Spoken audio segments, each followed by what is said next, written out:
My name is Dorothy Mae Johnson, and I'm 64 years old, standing here at the podium of Greater Faith Baptist Church on Mother's Day with my phone in my hand, showing a video that's got 2.8 million views and counting. What I discovered 6 months ago changed everything I thought I knew about the boy I raised, the son I sacrificed everything for, the child I walked through snow to get medicine for when he had the croup.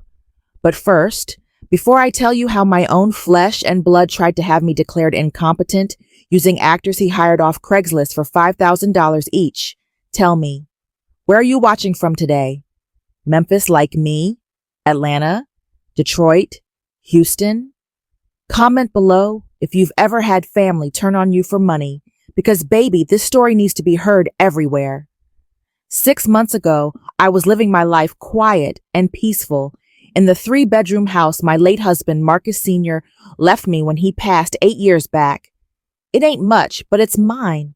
Every brick, every board, every memory soaked into them walls. I was working part-time at the church daycare, even though I retired from 32 years at the hospital cafeteria, because these hands need to stay busy and them babies need somebody who loves them. I was choosing between the name brand blood pressure medicine and the generic to save $12, putting coins in a jar for my grandbaby's birthday present, making my famous peach cobbler for church functions with peaches from the dented can section, living simple but living right, the way my mama taught me, the way I taught my children. Marcus Jr., my eldest, he was driving a new BMW, living in a house with more bathrooms than people, his wife Brittany posting pictures on the Facebook of their vacations to places I can't even pronounce. But I didn't mind none, because that's what we do. We sacrifice so our children can have better. I raised that boy on government cheese and prayer, working doubles at the hospital while his daddy worked construction, saving every penny so he could go to college without loans. I remember sitting in the dark one winter because we couldn't pay the light bill, but Marcus Jr. had his graphing calculator for advanced math class. I remember my feet swelling up so bad from standing all day that I had to cut the backs out my shoes, but he had new sneakers for basketball season. The first crack in my trust came on a Tuesday morning when I was sorting my pills into that weekly container, you know, the one with the days written on it. A knock at my door, and this white man in a suit standing there with a clipboard, saying he's Dr. Reynolds, and he's here for my cognitive evaluation. I said, "Baby, I think you got the wrong house. I didn't call for no doctor." But then Marcus Jr.'s car pulls up, and he's walking up my steps saying, "Mama, remember, we talked about this after your fender bender last month." Now, that fender bender wasn't nothing but a scratched bumper in the Kroger parking lot, and the other driver said it was his fault for backing up without looking. But Marcus Jr. kept bringing it up like I'd driven through somebody's living room. This Dr. Reynolds sits in my kitchen, asking me to count backwards from 100 by 7s, to draw a clock showing 11:10, to remember 5 words and repeat them back after he tells me a story about a dog. When I asked why all this was necessary, Marcus Jr. patted my hand like I was a child and said, "Mama, we just want to make sure you're okay. Don't you trust me?" Lord, them words hit different now. Trust. I trusted him when he was 7 and broke my mama's china plate, and I took the blame. I trusted him when he was 15 and needed $300 for a school trip that I later found out cost $50. I trusted him when he said he'd pay me back for the loan I took out against the house to help with his wedding. Trust was all I had to give sometimes when I didn't have nothing else. 3 more specialists came over the next 2 months.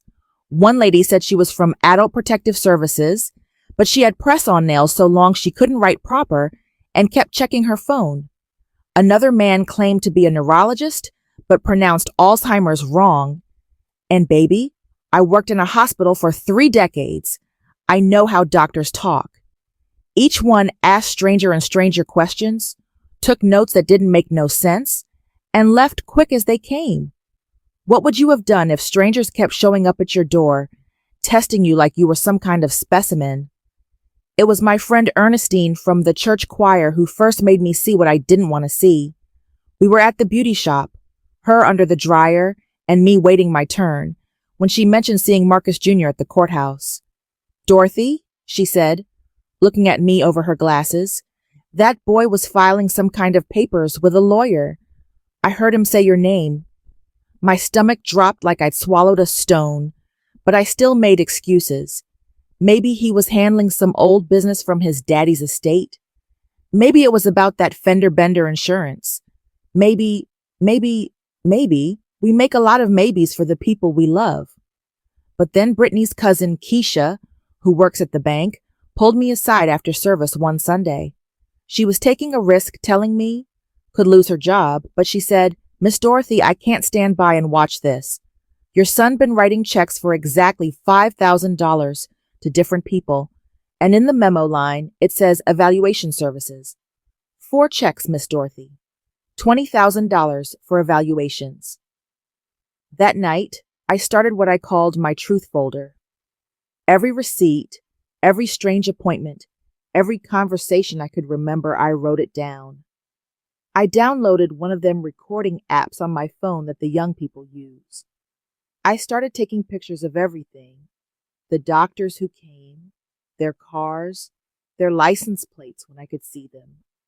My hands were shaking as I did it, because this wasn't how I raised my children. We didn't spy and sneak in my house. But what choice did I have when my own blood was sneaking on me? The family meeting came on a Thursday evening. Marcus Jr. called it an intervention, said the whole family needed to be there. My daughter Shanice joined on the FaceTime from Chicago, her face all concerned. Marcus Jr.'s brothers came, my sister Louise, even some cousins I hadn't seen since the last funeral.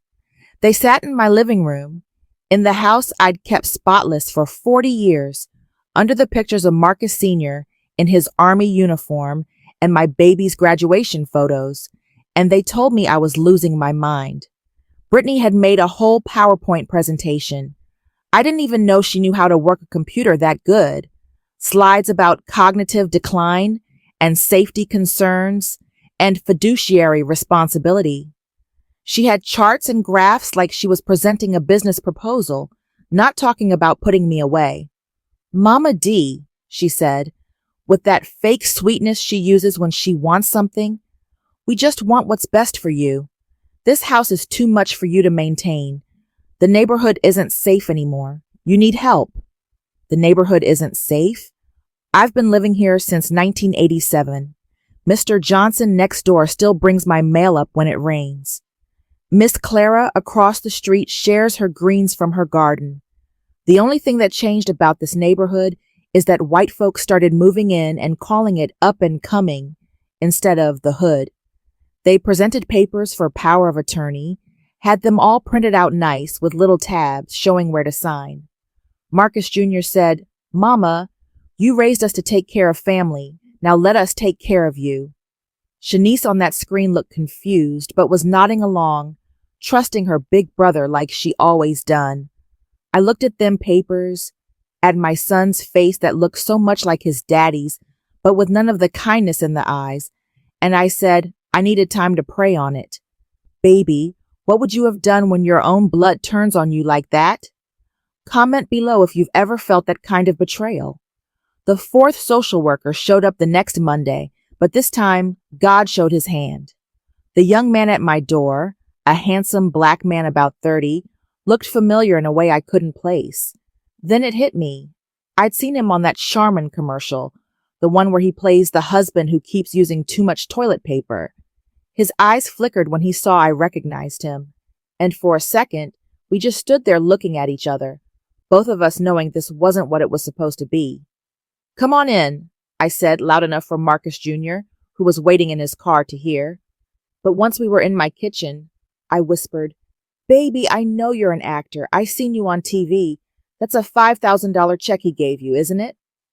The young man, Terrence was his name, looked like he wanted to run.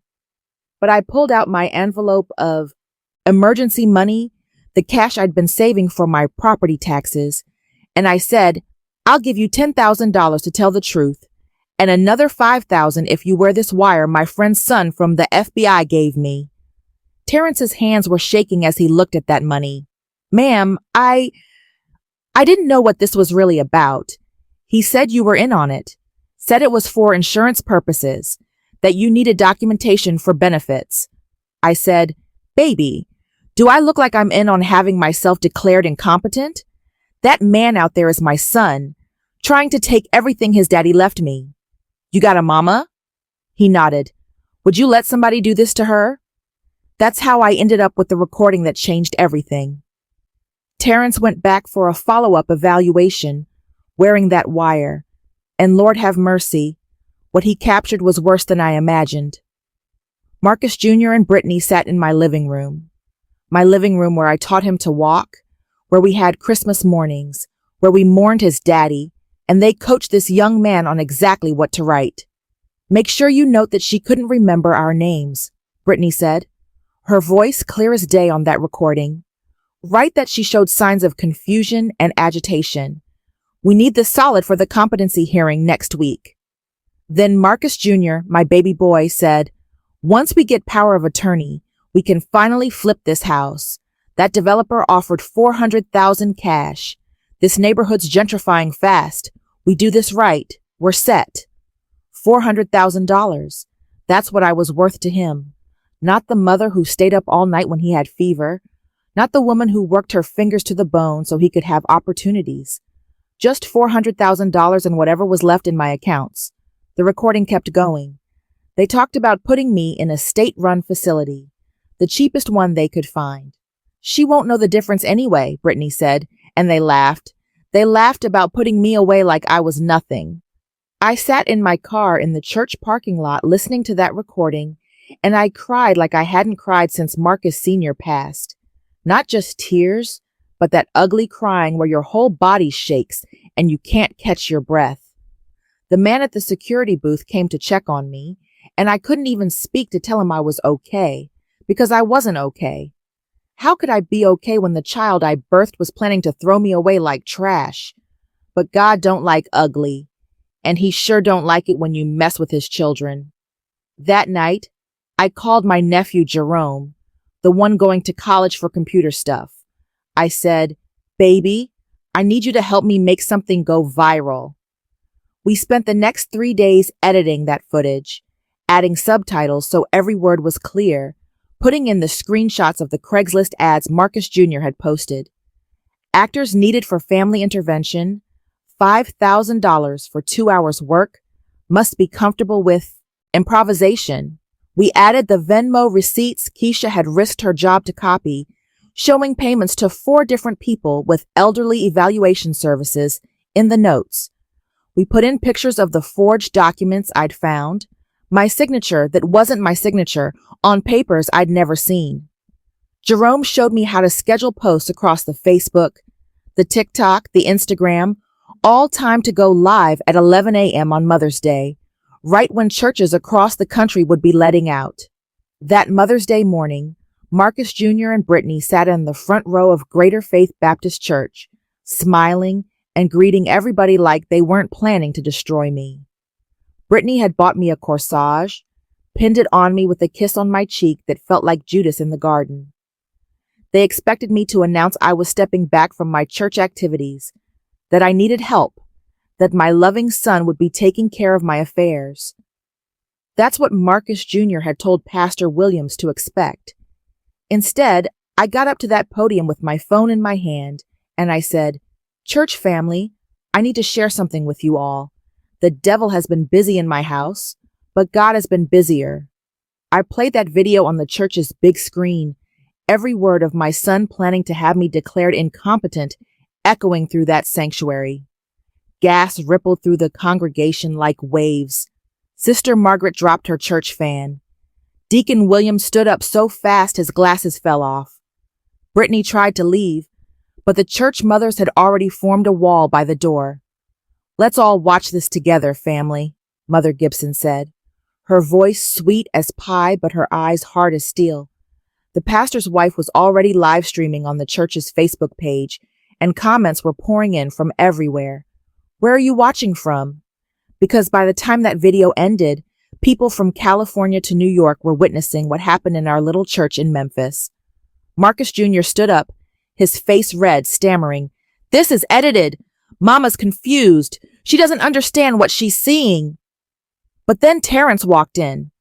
Jerome had contacted him, and he'd driven down from Nashville to be there.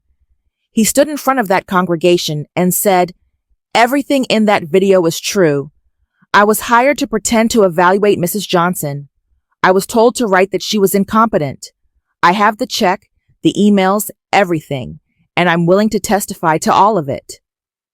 The other actors, seeing that viral video spreading like wildfire, started coming forward with their stories. The fake neurologist admitted he was actually a theater student needing money for rent. The woman with the press-on nails was an Instagram model Marcus Jr. had found through Brittany. Each one had been paid exactly $5,000 to lie about me, to steal my dignity, to take my freedom. My daughter Shanice was crying on that FaceTime call she made right from the church, horrified and apologizing through her tears. "Mama, I didn't know. I thought Marcus was helping you. I'm so sorry, Mama.